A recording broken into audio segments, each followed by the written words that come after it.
l'Église chrétienne, la grande prostituée? Il est évident que lorsque j'emploie ici le terme d'Église, je n'entends pas en aucune manière l'Église pure et sainte de notre Seigneur Jésus-Christ, celle qui transcende les frontières, les âges et le temps, celle des élus de Dieu.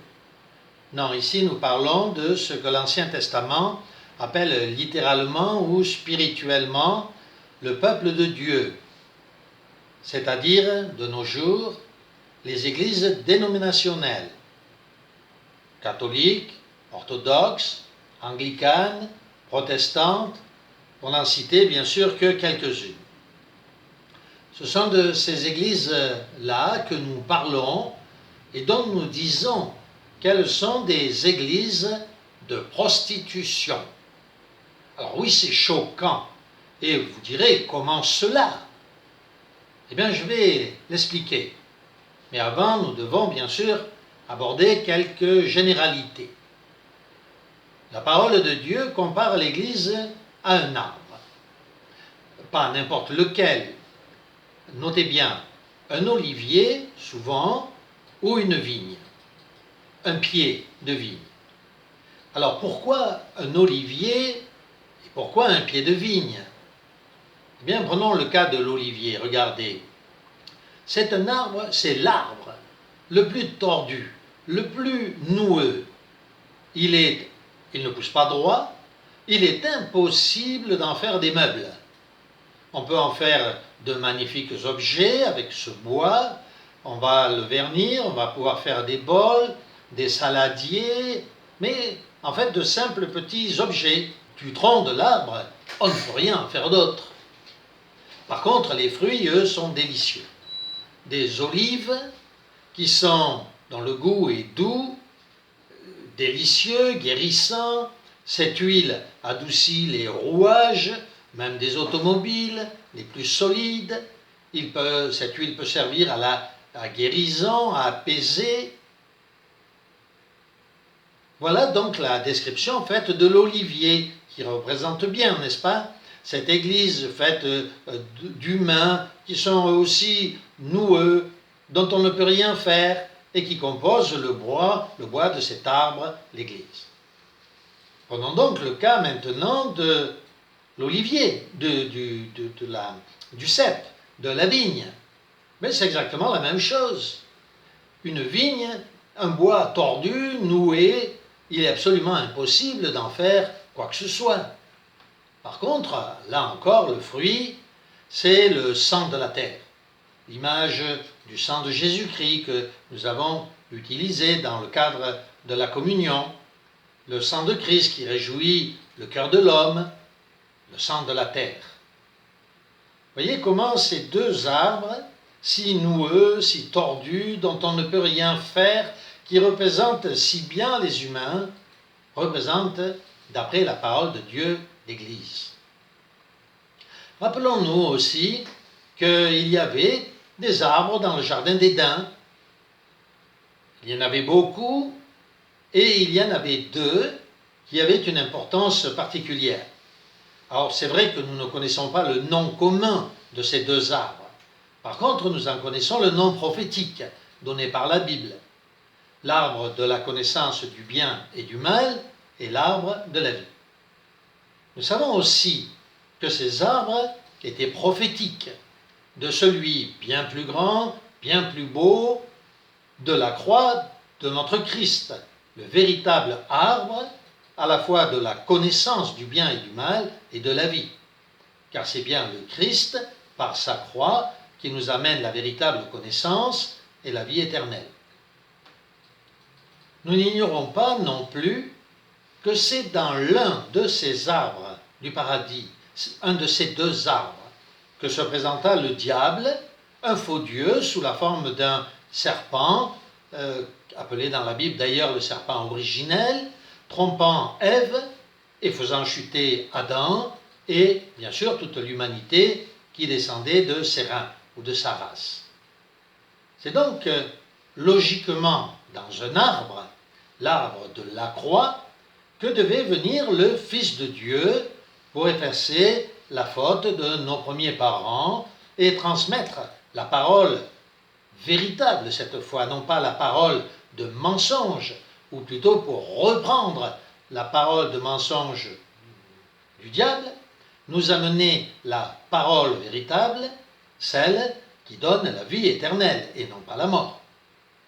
C'est ainsi que le Christ mourut sur une croix faite du bois d'un arbre, représentant par ses bras étendus l'image parfaite d'un arbre. Le diable, qui ne change pas, continue de se déguiser en ange de lumière pour tromper l'humanité, et particulièrement les chrétiens que nous sommes. En effet, on comprend bien, il est plus jubilatoire pour lui de tromper ceux qui acquièrent la sagesse que ceux qui sont déjà dans l'erreur la plus complète. Le diable, donc, qui resta attaché à la croix du Christ lorsque ce dernier en descendit, n'est pas encore mort. Il est là, sur la croix.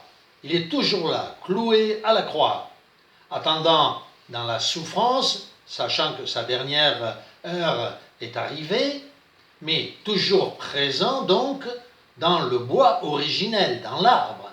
Il interpelle les hommes, et bien sûr, comme nous le disions, particulièrement les chrétiens, leur annonçant toutes sortes de vérités nouvelles dont nous savons qu'elles sont en réalité toutes anciennes et bien connues, trompeuses et conduisant à la mort. C'est ainsi que toutes sortes d'hérésies sont proférées, particulièrement en ces temps de la fin qui voient fleurir les dénominations comme livrées dans le champ du Seigneur. Tous les jours, ou chaque jour, une dénomination nouvelle, une hérésie nouvelle. Oui, le diable a déjà, au sens spirituel bien entendu, investi le camp des saints, selon qu'il est dit dans Révélation au chapitre 20. Il a pénétré l'Église. Elle, qui devrait aussi être un arbre de la connaissance, un arbre de vie, à l'image de son maître, le Christ, Dieu, mais qui aujourd'hui n'est qu'un arbre trompeur. Le diable, à l'intérieur de l'arbre, de l'Église, continue de tromper les chrétiens. Le Christ n'ignore rien de tout cela. Il nous avait avertis, à nous, sur qui, comme le dit saint Paul, sont arrivées les fins des systèmes de choses. Rappelons-nous par exemple la parabole de Jésus-Christ sur le cep de vigne. Dans Jean au chapitre 15, versets 1 à 8, le Christ raconte cette parabole en expliquant qu'il est le cep, car c'est lui effectivement la racine, le tronc de l'Église, et son corps, c'est-à-dire l'Église, est ce tronc. Et il explique que si un sarment ne produit pas de fruits, il est coupé et jeté au feu.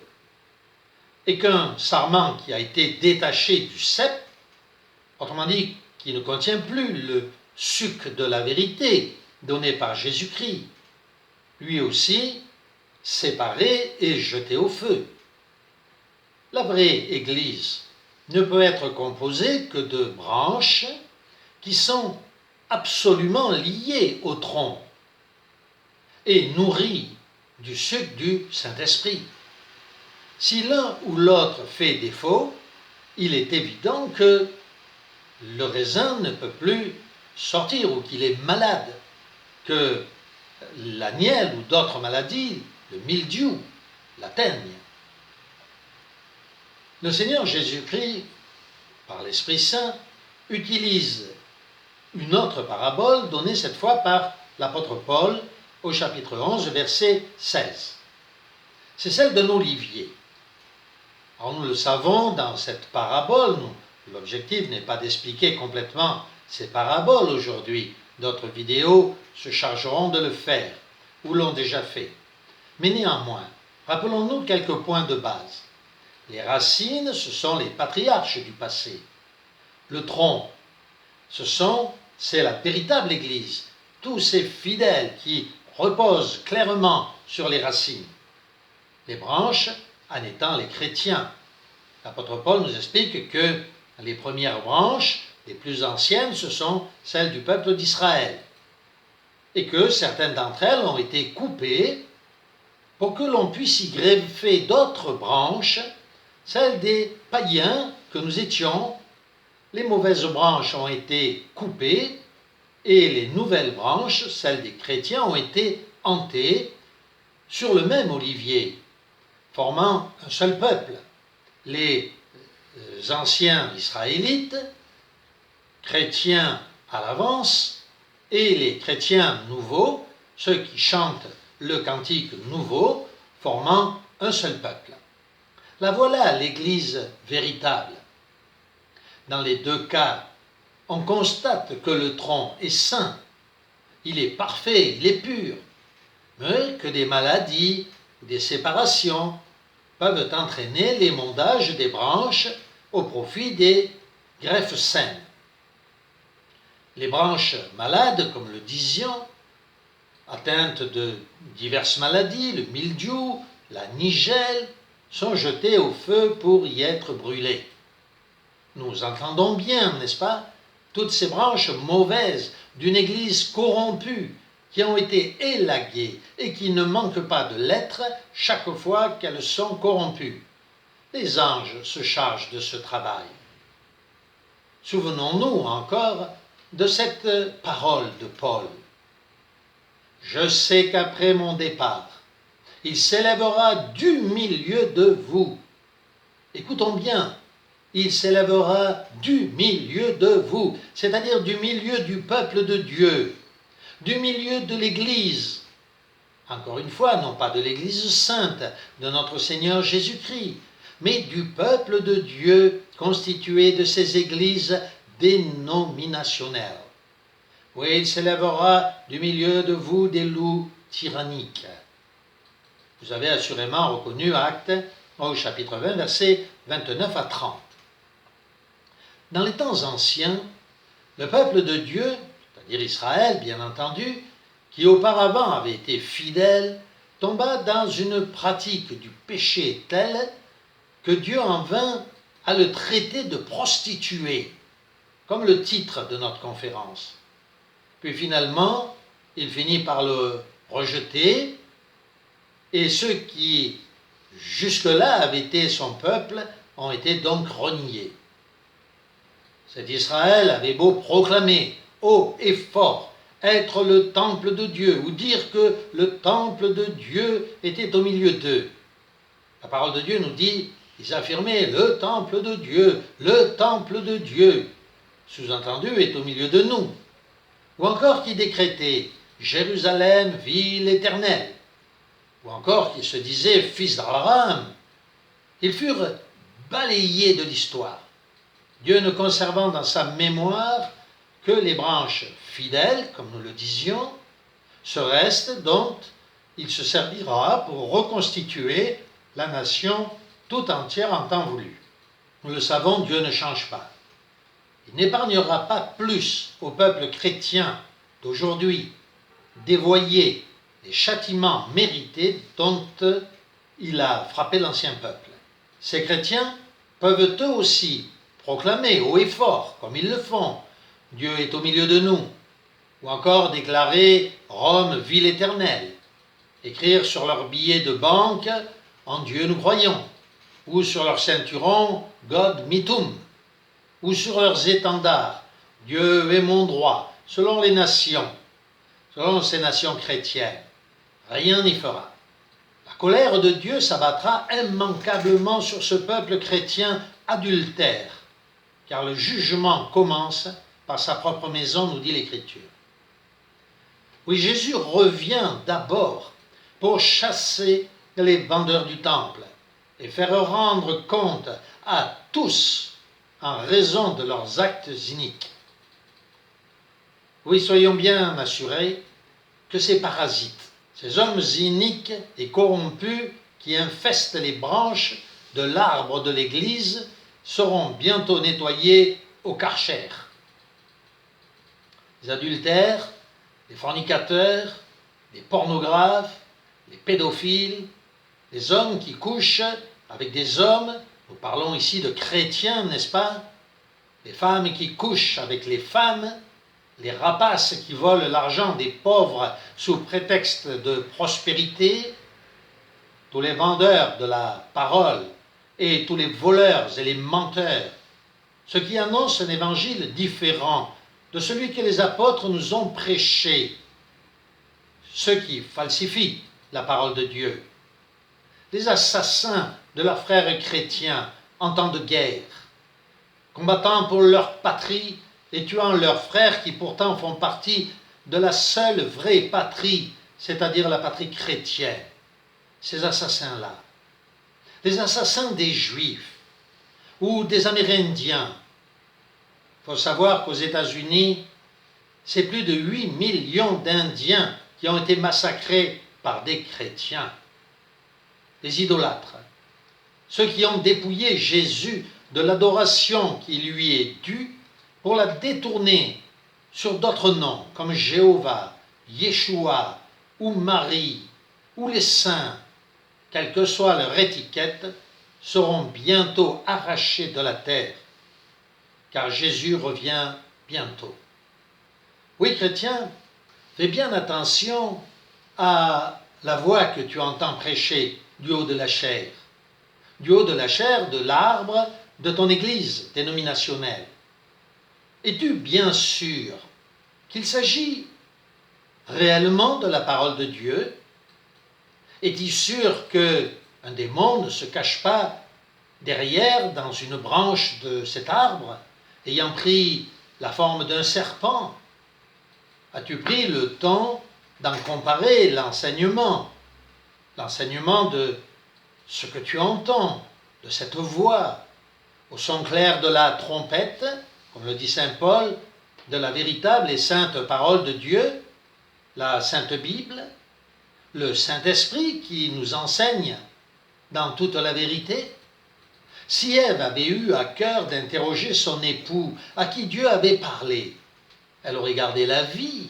Prends bien garde, chrétien, d'interroger ton époux, non pas Adam cette fois-ci, mais le Christ qui t'avertit par sa parole sainte, la Bible, afin que tu ne sois pas trompé.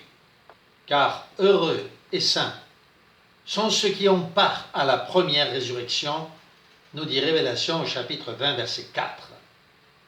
Oui, vraiment, l'Église dénominationnelle d'aujourd'hui n'est rien d'autre qu'une vaste prostituée, bien plus pécheresse encore que ce peuple de Jérusalem que Dieu a voué aux gémonies. Chrétien, toi, pour ta part, sois heureux et saint, et que Dieu te bénisse.